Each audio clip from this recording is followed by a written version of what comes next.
The COVID-19 pandemic has significantly changed our lives, from how we interact in public to how we run our weekly errands to how many of us are working. About 4.7 million Canadians started working from home since the COVID-19 lockdowns were put in place. Although working from home isn't a brand new concept, about 2.1 million Canadians were doing it either partially or full-time before the pandemic. We're not spending time commuting to the office or commuting back home.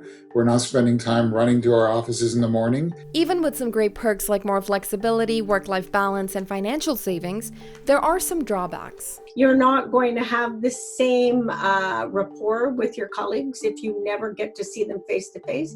And you're certainly not going to be able to do this jumping off innovation with other people's ideas.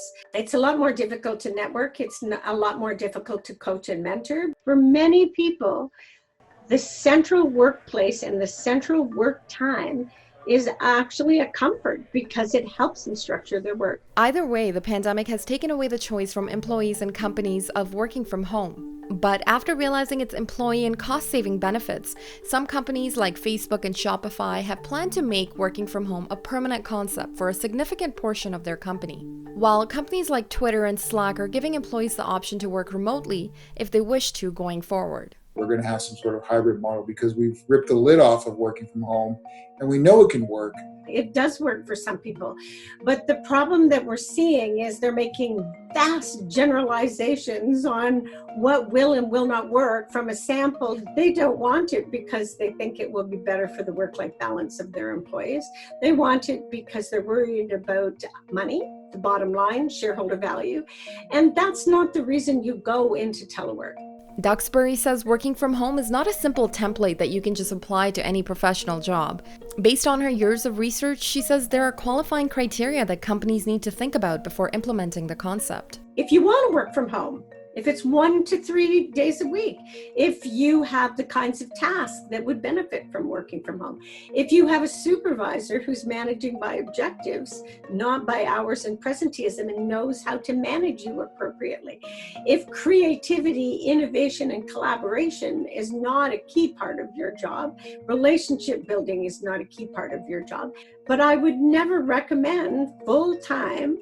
A 2019 study by Airtasker, a portal that connects job seekers and job providers, has found that working from home can increase employee productivity.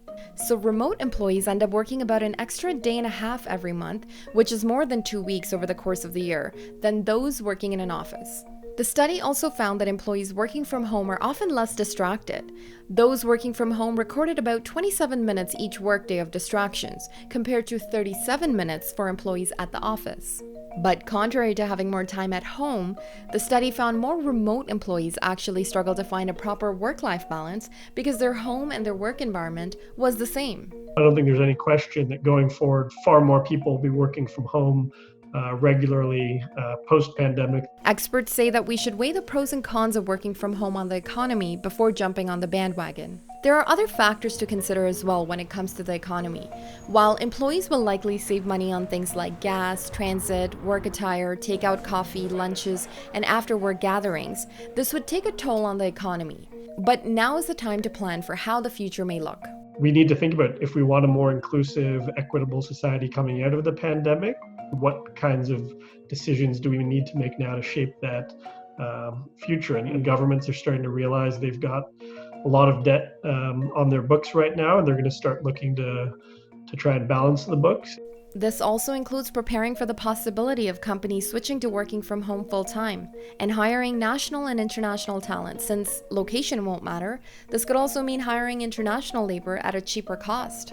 Regardless of what the motivation was for companies who have adapted to working from home, many employers continue to feel hesitant about the concept. A lot of it is fear around not being able to monitor your employees closely. Zweig says establishing trust with employees is key. When we establish trust with our employees, they reciprocate with trust.